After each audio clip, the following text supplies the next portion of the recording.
حضرت عمر فاروق رضی اللہ تعالیٰ عنہ خادم سے کہنے لگے بوڑھی سے پوچھا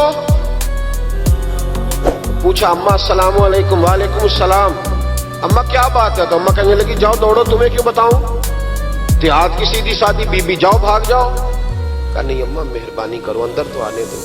بڑی منت کے بعد اماں مانی. عمر فاروق عام آدمی نہیں جس سے دنیا کامتی ہے.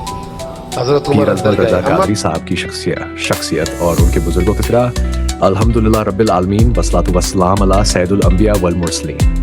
ناظرین کرام, آج ہم ایک ایسی روحانی شخصیت کا ذکر کرنے جا رہے ہیں جن کا تعلق ایک دیندار اور روحانی خاندان سے ہے اور جن کی زندگی لوگوں کی اصلاح, رہنمائی اور محبت رسول صلی اللہ علیہ وسلم کے پیغام کو عام کرنے میں گزری ہے.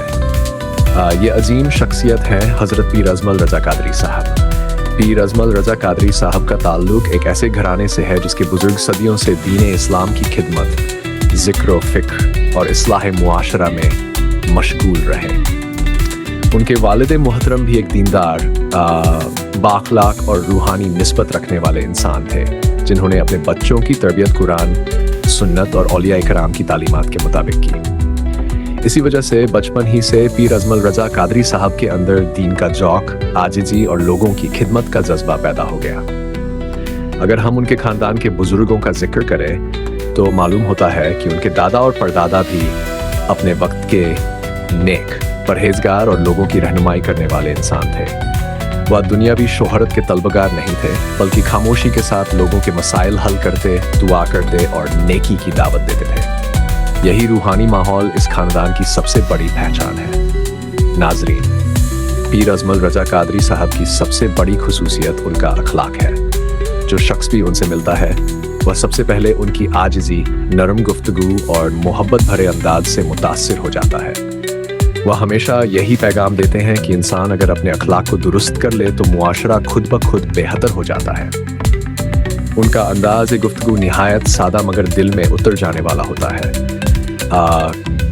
وہ مشکل سے مشکل دین کی بات کو بھی آسان مثالوں کے ذریعے سمجھاتے ہیں تاکہ ہر سننے والا اس سے فائدہ اٹھا سکے. لوگوں کے بیان کے مطابق بہت سے افراد ایسے ہیں جو اپنی پریشانیوں, گھریلو مسائل یا روحانی بے چینی کے ساتھ جب ان کے پاس گئے تو انہیں تسلی, رہنمائی اور دعا ملی. وہ ہمیشہ لوگوں کو اللہ پر بھروسہ کرنے, نماز قائم کرنے اور حلال زندگی گزارنے کی نصیحت کرتے ہیں. یہی ان کی تعلیمات کا خلاصہ ہے. پیر اجمل رضا قادری صاحب اپنے بیانوں میں ہمیشہ اپنے بزرگوں کا ذکر احترام کے ساتھ کرتے ہیں اور کہتے ہیں کہ جو کچھ ہمیں ملا ہے وہ ہمارے بزرگوں کی دعاؤں اور تربیت کا نتیجہ ہے. اسی وجہ سے وہ اپنے سلسلے کی روایت کو صرف نام سے نہیں بلکہ عمل سے زندہ کرنے کی کوشش کرتے ہیں. آخر میں ہم یہی کہیں گے کسی بھی روحانی صحت کی اصلی پہچان اس کا اخلاق, اس کی خدمت خلق اور لوگوں کو اللہ کے قریب لانے کا جذبہ ہوتا ہے. حضرت خدیجہ الکبریٰ رضی اللہ تعالیٰ عنہ فرماتی ہیں کہ بڑا پیار کیا نبی پاک علیہ السلام نے حضرت فاطمہ سے. چھوٹی تھی نا. ادھر حضرت عائشہ صدیقہ کہتی کہ نبی پاک نے بڑی محبت فرمائی. مشکات میں حدیث ہے, کسی نے حضرت فاطمہ الزہرا حضرت عائشہ صدیقہ سے پوچھا, سچے باپ کی سچی بیٹی, صدیق کی بیٹی صدیقہ. کسی نے پوچھا کہ عائشہ حضور علیہ السلام کو سب سے زیادہ محبت کس سے تھی؟ تو حضرت عائشہ فرمانے لگی پوچھنے والی بات ہی کوئی نہیں حضور. پیر اجمل رضا قادری صاحب کی زندگی بھی اسی پیغام کی عکسدار ہے کہ انسان محبت, عاجزی اور نیکی کے ذریعے ہی لوگوں کے دل جیت سکتا ہے. اللہ تعالیٰ ہمیں بھی اچھا اخلاق اپنانے, اپنے بزرگوں کا احترام کرنے اور دین اسلام کی صحیح تعلیمات پر عمل کرنے کی توفیق عطا فرمائے. آمین. مزدوری کرتا تھا, غریب تھا, تو 6 بیٹیاں تھیں اس کی. حضرت صاحب کے پاس روز آ کے کہتا حضور بچیوں کے لیے دعا کرے, اللہ کوئی اسباب پیدا کر دے. ایک بچی کی شادی کا خرچہ 1000 دینار ہے اور میں غریب. وہ حضرت صاحب دعا کر دیتے. خانقاہ شریف کے تھوڑے ہی فاصلے پر حضرت جہاں بیٹھ کے مریدوں کی تربیت کرتے تھے, اس سے تھوڑا ہی فاصلے پر نا ایک عیسائی رہتا تھا. بڑا مالدار تھا, بڑی سارے اونٹ, گائیں, بھیڑ, بکریاں رکھی ہوئی تھی اور حضرت شرف الدین رحمۃ اللہ علیہ کی بڑی مخالفت کرتا تھا.